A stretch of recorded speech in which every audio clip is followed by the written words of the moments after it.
നമുക്കൊക്കെ ഇഷ്ടപ്പെട്ട തൃശ്ശൂരിലേക്കാണ് ട്ടോ ഞാനിന്ന് പോണത്. ഇത് ശക്തൻ മാർക്കറ്റിൻ്റെ സൈഡിൽ കൂടെ ശക്തൻ സ്റ്റാൻഡിലേക്ക് പോണ വഴിയാ. ദാ കാണുന്നതാണ് ആകാശപാത. പണ്ടൊന്നും ഉണ്ടായില്ല കേട്ടോ. ഇപ്പോൾ കാണാൻ നല്ല സ്റ്റൈലായിട്ടുണ്ട്. ഇത് കാണുമ്പോൾ വിചാരിക്കേ ഇത് നമ്മുടെ തൃശ്ശൂരാണോ അത് യൂറോപ്പാണോ എന്ന്. ഇത് നമ്മുടെ തൃശ്ശൂർ തന്നെയാണ്.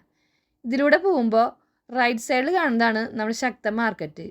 ഇതിന് ലെഫ്റ്റ് സൈഡിൽ ഒരുപാട് കടകളുള്ള പണ്ടത്തെ ഫുട്പാത്തായിരുന്നു. ഇനിയാണ് എൻ്റെ ജീവിതത്തിലെ ഏറ്റവും പ്രധാനപ്പെട്ട ഒരു സ്ഥലം. എൻ്റെ എല്ലാമായ ഞാൻ ജനിച്ച് കളിച്ചു വളർന്ന എൻ്റെ സ്വന്തം പോലീസ് ക്വാർട്ടേഴ്സ്.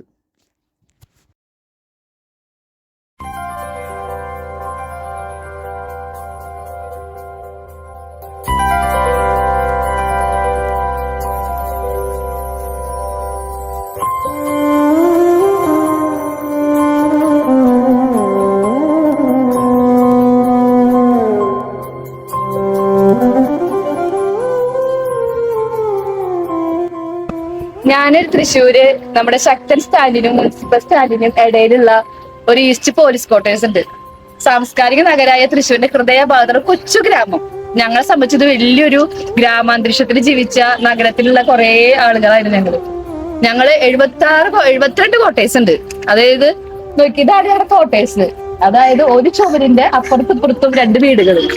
അതായിരുന്നു ഞങ്ങളുടെ ക്വാർട്ടേഴ്സ് ശരിക്കും പറഞ്ഞത്. ഈ 2 ക്വാർട്ടേഴ്സ് എന്ന് പറഞ്ഞിട്ടുണ്ടെങ്കിൽ ഒരു കുടുംബം എന്ന് പറയാം. കാരണം ഇവിടെ നിന്ന് പറയുന്നത് അപ്പുറത്തും കേട്ടു. അങ്ങനെ എന്റെ ക്വാർട്ടേഴ്സ് നമ്പർ എന്ന് പറയുന്നത് 14 നമ്പർ ക്വാർട്ടേഴ്സിലാ ഞാൻ താമസിച്ചിരുന്നത്. എന്റെ അപ്പച്ചന് പോലീസുകാരനായിരുന്നു. അങ്ങനെ അപ്പച്ചനും അമ്മയും ഞാനും ചേച്ചിയും ചേട്ടനും അടങ്ങുന്ന ഒരു കുടുംബം. ഞങ്ങൾ 5 പേര് താമസിച്ചിരുന്നു ഇങ്ങനത്തെ ഒരു ക്വാർട്ടേഴ്സിലാണ്. വലിയ സൗകര്യമൊന്നും ഉണ്ടായില്ല കേട്ടോ.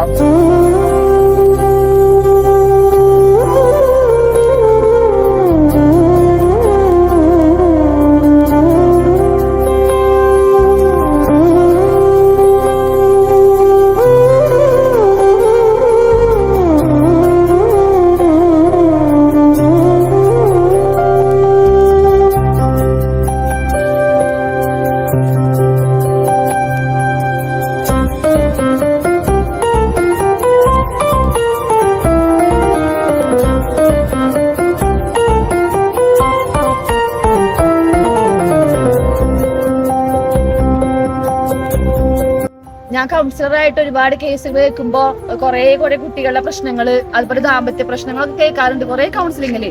അതിന്റെ പ്രധാന കാരണം എന്ന് പറയുന്നത് ഉണ്ടല്ലോ, എന്താ പറയാ, ഒരു ആത്മാർത്ഥമായ സ്നേഹവും സൗഹൃദങ്ങളും ഇല്ലാത്തതാണ് പ്രധാന കാരണമായിട്ട് എനിക്ക് തോന്നിയിട്ടുള്ളത്.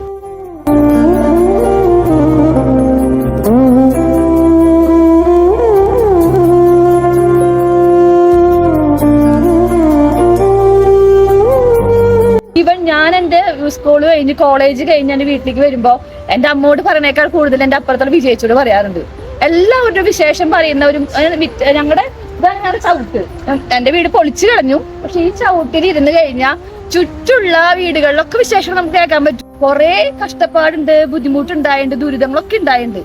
സാമ്പത്തികമായിട്ടൊക്കെ ഒരുപാട് പ്രശ്നങ്ങളിലൂടെ ഞങ്ങൾ കടന്നു പോയിട്ടില്ലേ. പക്ഷെ സത്യം പറഞ്ഞ ഒരാള് വീടിന്റെ ഫ്രണ്ടിൽ കൂടെ വീടിന്റെ അകത്ത് കയറിയ ബാക്കിലൂടെ ഒരാൾ പോകുമ്പോ അപ്പുറത്തെ വീട്ടിലേക്ക് പഞ്ചസാര തരോ ചേച്ചി, ചായപ്പൊടി തരോ, അരി വരെ കടം വാങ്ങിയുള്ള കാലഘട്ടം ഉണ്ട്. പക്ഷെ എങ്കിലും ആ ഒരു ഓർമ്മകള്, സൗഹൃദങ്ങളൊക്കെ പണ്ടൊക്കെ പറയാറില്ലേ, ഒരുമയുണ്ടെങ്കിലും ഒലക്കയിലും കിടക്കാന്ന്. അത് ഇവിടെ ഞങ്ങളുടെ ക്വാർട്ടേഴ്സില് ഞങ്ങൾ ഇത്ര അധികം പേര് ജീവിച്ചപ്പോ ഞങ്ങൾക്കത് ഉണ്ടായിട്ടുണ്ട്.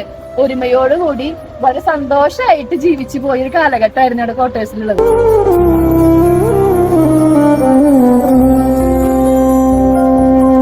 ഓർക്കാനായിട്ടുണ്ടല്ലോ ഇത്തിരി ഒന്നല്ല, ഒരുപാട് ഓർമ്മകളായി. കുട്ടികളൊക്കെ മൊബൈൽ ഗെയിം കളിച്ച്, എന്താ പറയാ, കുറെ game, free fire, PUBG game ഒക്കെ കളിച്ച് വരുമ്പോ ഞാൻ ആലോചിക്കാറുണ്ട്, ഞങ്ങളുടെ ഓരോ കാലം പൂക്കളിടല്, ഓണക്കാലം വന്നാല് പൂ പറിക്കാൻ പോവല്, അങ്ങോട്ടും ഇങ്ങോട്ടും പൂ വാങ്ങി പൂവിടല്, അതുപോലെ ക്രിസ്മസ് വന്നു കഴിഞ്ഞാ ഞാൻ പറഞ്ഞില്ലേ ഞങ്ങളുടെ മെയിൻ ആയിട്ടുള്ള സ്ഥലമാണ് ഞങ്ങളുടെ കിണറിന്ന്.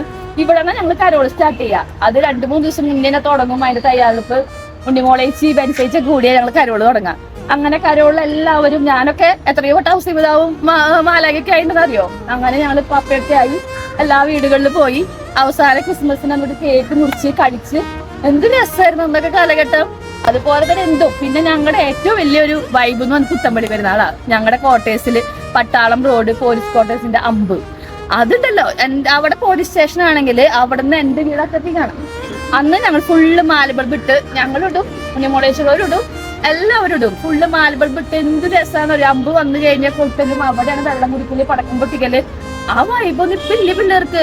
അതുകൊണ്ട് തന്നെ ഞങ്ങളുടെ സൗഹൃദങ്ങൾ എന്ന് പറഞ്ഞാല് എന്നും ഇപ്പൊ ഇത് വരാനും പറയാനുള്ള കാരണമുണ്ട്. കാരണം ഇപ്പൊ എന്റെ അവിടെ ഉണ്ടായിരുന്നു, അപ്പുറത്ത് താമസിച്ചിരുന്ന മോളി ചേച്ചി വന്നാൽ പറഞ്ഞു ഇവിടെ എല്ലാം പൊളിച്ച് കളയാൻ പോവാന്ന് പറഞ്ഞു.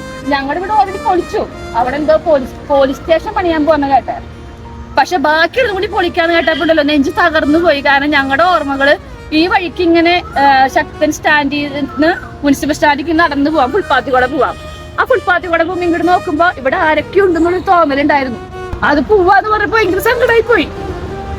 അതുകൊണ്ട് ഞങ്ങൾ വന്നിട്ട് എന്തായാലും എനിക്ക് വന്ന് കാണണം. എന്റെ കോട്ടേഴ്സ്, എന്റെ സൗഹൃദങ്ങൾ നിറഞ്ഞ കോട്ടേഴ്സ്, എന്റെ കൊച്ചു ഗ്രാമം നിങ്ങളെ കാണിച്ചാണ് വിചാരിച്ചത്. ഇങ്ങനെയുള്ള സൗഹൃദങ്ങൾ നിലനിർത്താൻ നിങ്ങൾ ശ്രമിക്കുക. ഞങ്ങളെ കോട്ടേഴ്സിലുള്ളവരെല്ലാവരും, എന്റെ പോലീസ് കോട്ടേഴ്സ് ഞാൻ പറയുമ്പോൾ ഞങ്ങളുടെ ഒരു പോലീസ് കോട്ടേഴ്സാ. വിദേശത്തുള്ളവരുണ്ട്, നാട്ടിലുള്ളവരുണ്ട്, ഗവൺമെന്റ് ജോലിക്കാരുണ്ട്. ഇപ്പൊ ഞങ്ങൾ 3 മക്കളാണ്. അതിൽ എന്റെ ചേച്ചി ഖത്തറിലാണ്, ചേട്ടൻ ഗവൺമെന്റ് എംപ്ലോയി ആണ് വർക്ക് ചെയ്യുന്നത്, ഞാൻ ഒരു സ്കൂളിലാണ് വർക്ക് ചെയ്യുന്നത്. എല്ലാവരും പഠിച്ച് പല സ്ഥലങ്ങളിൽ പോയി. എങ്കിലും ഇവിടെ എത്തുമ്പോ എന്തോ ഒരു പ്രത്യേകതയാണ്, എന്തോ ഒരു സന്തോഷമാണെന്നോ. ഇപ്പൊ നമുക്ക് നോക്കുമ്പോ സങ്കടം തോന്നാണ് ഈ കോട്ടയത്തിന്റെ ഒരു അവസ്ഥ കാണുമ്പോ. റോട്ടിൽ മുഴുവൻ പട്ടികളുണ്ട്, ആകെ വലിച്ചു വാരിയിട്ടേക്കണ ഒരു അന്തരീക്ഷം. ഇങ്ങനെയൊന്നല്ലായിരുന്നു. നിറയെ പേരമരമായിട്ട്, കാറൊന്നും ഒരു വീട്ടിന്റെ ഫ്രണ്ടിലില്ല. എല്ലാ വീട്ടിലും സൈക്കിളോ, അതുപോലെ ഒരു ബുള്ളറ്റ് ഉണ്ടായിരുന്നു, ദേവസ്ഥാനം ഒരു ബുള്ളറ്റ് ഉണ്ടായിരുന്നു. അവരെ കുട്ടപ്പ സാറിന് ഒരു മഹേന്ദ്രയുടെ സ്കൂട്ടർ ഉണ്ടായിരുന്നു. അതൊക്കെയായിരുന്നു ആദ്യം ഉണ്ടായിരുന്നേ. ഞങ്ങളിങ്ങനെ രാത്രി അല്ലെങ്കിൽ സമയങ്ങളില് മൊബൈലോ അതുപോലെ ഒന്നുമില്ലല്ലോ, ആധുനിക സൗകര്യങ്ങളൊന്നും ഇല്ല. അപ്പൊ ഇങ്ങനെ ആകാശം നോക്കി, ചന്ദ്രനെ നോക്കി, നക്ഷത്രങ്ങൾ നോക്കി ഇങ്ങനെ നടക്കും. ദേവസാറൊക്കെ ഉണ്ടാവാറുണ്ട്. ദേവസാറൊക്കെ മരിച്ചുപോയി, കുഞ്ഞിപ്പിടി സാറ് മരിച്ചുപോയി. അങ്ങനെ കുറെ പേരൊക്കെ ഭൂമിയിൽ നിന്ന് പോയി. കുറച്ച് ഓർമ്മകൾ മാത്രം. വീട് ചെറുതോ വലുതോ ഒന്നുമല്ല കാര്യം, അതിൽ ജീവിക്കുന്ന മനുഷ്യരുടെ മനസ്സ്, ചുറ്റുമോ ജീവിക്കുന്ന സഹജീവികളുടെ മനസ്സ്, അവരെ മനസ്സിലാക്കാനും അവരെ വിഷമങ്ങൾ പങ്കിടാനും അവരോട് ചേർന്നിരിക്കാനും ആഘോഷങ്ങൾക്ക് അവർ കൂടെ ചേർക്കാനും അവരുടെ വിഷമങ്ങൾ മനസ്സിലാക്കാനൊക്കെ സാധിച്ചു കഴിഞ്ഞാൽ നമുക്ക് കിട്ടുന്ന നല്ല ഓർമ്മകൾ ഉണ്ടല്ലോ ജീവിതത്തില്. അത് ഇതുപോലെ ഏത് വലിയ വീടായാലും ചെറിയ വീടായാലും ഒരു കാലത്ത് ഒരു പൊളിച്ചു കളയും. പക്ഷെ നല്ല ബന്ധങ്ങളും നല്ല ഓർമ്മകളും നല്ല സൗഹൃദങ്ങളും എന്നും ജീവിതത്തിൽ നിലനിൽക്കും. നമുക്ക് ഒരു മയിൽപ്പീലി പോലെ നമ്മുടെ ഹൃദയത്താളുകളിൽ സുരക്ഷിതമായി സൂക്ഷിക്കാൻ പറ്റുന്ന ഒരുപാട് ബന്ധങ്ങളും നല്ല സൗഹൃദങ്ങൾ ഉണ്ടെങ്കിൽ നമ്മുടെ ജീവിതത്തിൽ എന്തൊക്കെയോ ഉണ്ടെന്നും എന്തൊക്കെയോ നമ്മുടെ കൂടെ ഉണ്ടെന്നുള്ള തോന്നൽ നമുക്കുണ്ടാവും. അങ്ങനെ ഉണ്ടായി കഴിഞ്ഞാൽ നമ്മുടെ ജീവിതത്തിൽ പ്രശ്നങ്ങൾ നമുക്ക് അഭിമുഖീകരിക്കാനും മുന്നോട്ട് പോകാനും നമുക്ക് സാധിക്കും.